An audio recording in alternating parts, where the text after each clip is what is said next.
Ya, Paulus Haidir Al-Hadad. Silakan Bang. Kalau dari nama-namanya ini nampaknya dia namanya tadinya Paulus terus jadi Muslim ini. Enggak bang, saya kemarin sama Bang Fajar. Ini saya. Oh, iya, iya, iya, iya, iya, iya. Iya. Kalau tidak salah ini nama Anda aslinya ini nama Muslim dan sudah dibaptis lalu diberi nama Ya, Paulus. betul. Nama peti saya Paulus. Puji Tuhan, Bang. Coba Bang, kemarin itu kita belum lama ngobrolnya ini Bang. Masih ingat nggak? Karena atau gimana? Atau mau saya naikkan satu orang Muslim nih? Karena banyak orang mengira katanya Anda ini ngaku-ngaku ini jadi dari mantan Muslim nih. Saya naikkan satu orang Muslim ya. Silakan Bang Edis. Kita naikkan ada Metra. Ya, selamat malam Metra. Malam, Bro Edis. Ya, silakan Metra nyalakan kamera dulu. Nah, kita satu-satu selesaikanlah urusan Bro Edis dengan Paulus ini dulu. Metra, gini. Ini Paulus Haidir ini dia mantan Muslim, dia udah insyaf. Dia sudah taubat dari mengikuti Muhammad nih. Ya, Kapan terus Anda bertaubat nih? Coba Anda berkonsultasi dulu nih. Ini santri nih. Santri aja bertaubat. Anda nggak pernah baca Quran. Pantas Anda nggak taubat-taubat. Silakan. Nyalakan kamera dulu, Metra. oh, berarti sering-sering cabut dia dulu waktu jadi santri berarti itu. Coba nyalakan kamera dulu, Metra. Metra, Ya, Bang. kamera nyalakan dulu. Ntar kita berdua aja deh, panjang lebar Oke, ngomong. baik. Si Metra saya taruh di bawah dulu saja ya. Ini ngeles aja dia. Takut dia, Pak. Oke, Bang sekarang sudah dikasih nama baru. Dia tadinya Muslim ya. Kemudian sudah dibaptis, puji Tuhan. Cuman masih ada saja nih Bang, orang-orang yang meragukan. Katanya bukan anak pondok. Coba Bang, cerita sedikit dulu Bang. Gimana, kapan masuk pondok, berapa tahun di pondok, dan seterusnya. Coba silakan. Kalau saya kan emang masuk pondok itu umur 12 tahun, Bang Edis. Mm-mm. Umur 12 tahun itu kan mondok itu bisa dibilang ya benar. Saya pindah-pindah, Mm-mm. pindah-pindah. Itu sekitar 4 sampai 5 tahun kurang. Mondok ya. Berarti sudah khatam Al-Quran juga ya? Kalau khatam sih, kalau khatam sih belum. Cuman kalau saya ini bisa dibilang tipikal pesantrennya yang belajarnya kitab-kitab kuning. Gitu. Kitab kuning. Apa aja itu Bang yang Abang pelajarin dari kitab kuning itu? Ya sebenarnya kalau kita ngomongin dari perspektif kitab kuning itu isinya ya tentang tergantung kita mau bahas dari cabang fan ilmu apa begitu. Salah satu contohnya, cabang ilmunya apa itu? Contoh waktu itu saya belajarnya fikih, tasawuf sama tauhid gitu. Oke, di dalam fikih itu apa yang Anda pelajari, yang Anda dapatkan? Fikih itu saya pelajarin tentang ya bab-bab sholat, ubudiyah dan muamalah. Oke, dalam bab sholat itu apa aja misalnya yang Anda pelajari? Bacaan sholatnya, niat sholatnya, coba seperti apa? Ya kalau niat sholat kan ya kalau kita lihat sholat kan rukun sholat itu 17 Mm-mm. rukun sholat. Nih diawali dengan niat dan seterusnya ya kan. Bacaannya gimana itu kalau mau sholat, niat sholat? Misalnya Tergantung. sholat maghrib misalnya. Oh, oke, kalau sholat maghrib kan usolli fardol maghribi salah sarokaatim mustaqbilal kiblati. Tergantung mau jadi imam apa makmum. Kalau jadi imam imaman. Kalau jadi makmum makmuman gitu. Iya, iya. Terus akhirnya Anda sudah meninggalkan agama Islam ya Bang ya? Betul. Iya. Bagaimana Bang setelah Anda dibaptis kemarin? Gimana kesan-kesannya?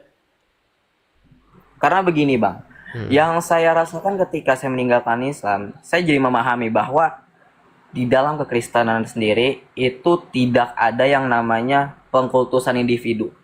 Beda. Kalau saya kan dulu benar-benar ngalamin tuh gimana caranya gimana rasanya pengkultusan individu, feodalisme, perbudakan itu mengalami bang. Saya jujur.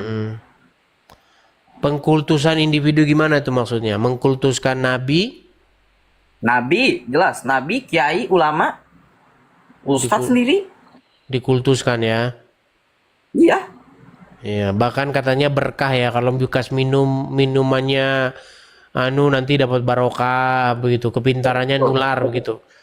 Betul. Karena mereka itu pakai rujukan namanya Kitab Ta'limul Muta'lim. Di situ ada menjelaskan bagaimana seseorang santri atau pelajar ilmu, alim gitu ya, bagaimana caranya mendapatkan keberkahan ilmu. Menurut saya itu bohong. Menurut saya bohong. Menurut saya itu bohong. Karena Bahkan- nggak ada cerita.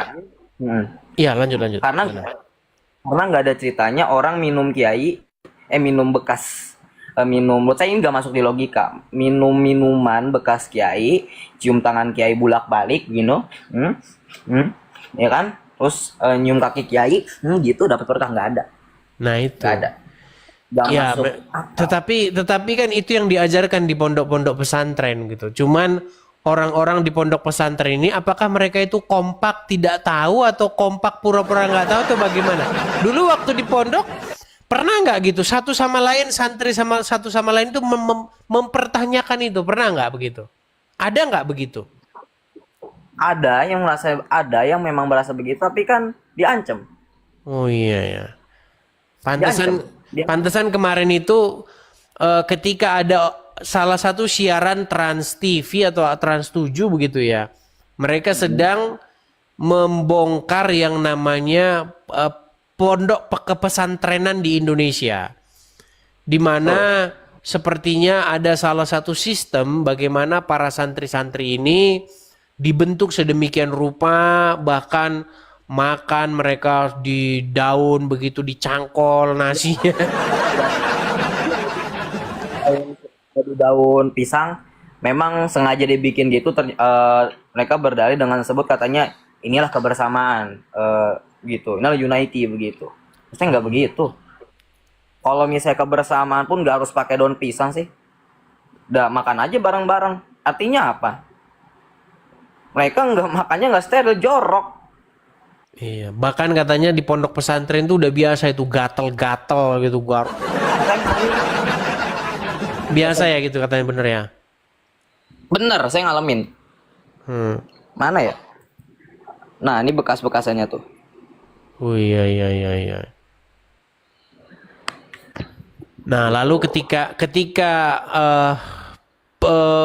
ada sesuatu yang janggal di sebuah pondok itu dibongkar, akhirnya mereka demo itu ya, di demo kantor. bahkan mereka membuat yel-yel halu yang katanya apa jadinya negeri tanpa santri begitu ya. Ya. Apa jadinya Indonesia tanpa santri? Nah. Begitu. Justru saya bilang begini, kalau Indonesia tanpa santri, itu pasti Indonesia ini maju. Begitu. Betul, harusnya.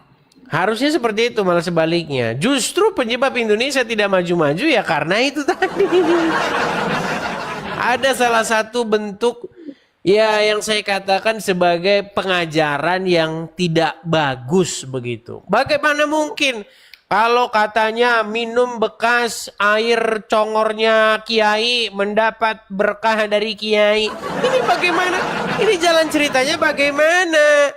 Kalau seperti itu saya minum bekas congornya presiden biar jadi presiden. Ada-ada saja. Karena ya itu Bang yang kita sering sebut dengan pengkultusan individu, feodalisme, ya itu memang benar terjadi. Iya, Itu memang benar terjadi. Bahkan sekarang itu kan sudah sering dikatakannya, teman-teman, bahaya nanti Natal dan Tahun Baru, ketika Anda mengucapkan Natal, Anda nanti sudah menjadi orang Kristen. Ketika Anda meniup trompet, maka Anda jadi seorang Yahudi. Ini off cam dulu bentar, boleh nggak apa-apa? Tetap Gimana? on mic. Off cam dulu boleh? Oh iya, ini banyak orang yang ngomong juga ini Bang. Hati-hati Bang, nanti digeruduk. Gimana Bang? Ya udah sih, emang ya namanya resiko kita menyampaikan kebenaran kan ya. Tapi banyak yang inbox ya. Jebol Bang, mohon maaf jebol. Iya biasa itu teman-teman. Jadi Jebol. jadi memang itulah. Tapi saya berpesan begini ya, Paulus, Haidir, Al-Hadad, ya pelan-pelan lah dulu ya. Iya bang, pasti. Pelan-pelan. Bicaranya pelan-pelan, hati-hati. Karena apa? Karena seperti yang saya bilang, kalau Islam bahas Kristen itu mereka akan mengatakan itu dakwah. Tapi kalau Anda ini udah keluar dari Islam, Anda bahas Kristen, Anda nanti sudah di depan pintu penjara ini. Hati-hati ya, berhikmatlah ya. Siap, Paulus Bang, Haidir siap. ya. Pasti bang, pasti. Oke. Jadi satu bang, saya mau bilang gitu. Perlu teman-teman Kristen dan Islam sadari juga bahwa memang di dalam kekristenan itu tidak ada yang namanya pengkultusan ataupun pengagung-agungan terhadap sesosok individu. Contoh, bagaimana ketika kita seorang Kristen memandang seorang nabi, seorang utusan, ya sudah, dia hanyalah seseorang yang dipilih Tuhan untuk menyampaikan pesan-pesan ilahi. Kita nggak ada tuh yang namanya nyium-nyium batu bekas Paulus, nyium-nyium tangan Paulus, nggak ada begitu kan? Terus makamnya harus kita jaga, nggak ada begitu, ya. Tapi di Islam kita lihat, makam kiai gitu ya. makam kiai, dibikin maulid segala macam. Berapa banyak bang Islam, orang-orang Islam bikin maulid tentang nabinya sendiri begitu. Padahal di Quran nggak ada itu. Nggak ada. Nggak ada di Quran. Nggak ada. Tapi itulah bang, ini banyak yang ngomong, abang hati-hati karena masih ini, nanti jangan sampai abang jadi tersandung ya bang ya. Amin. Ya, Oke. Jadi kita kasih kesempatan dulu kepada muslim yang lain ya. Siap bang, siap. Oke, saya turunkan dulu. Ini Paulus Haidir ini, dia seorang muslim tadinya dan dia sudah menjadi seorang Kristen dari pondok pesantren.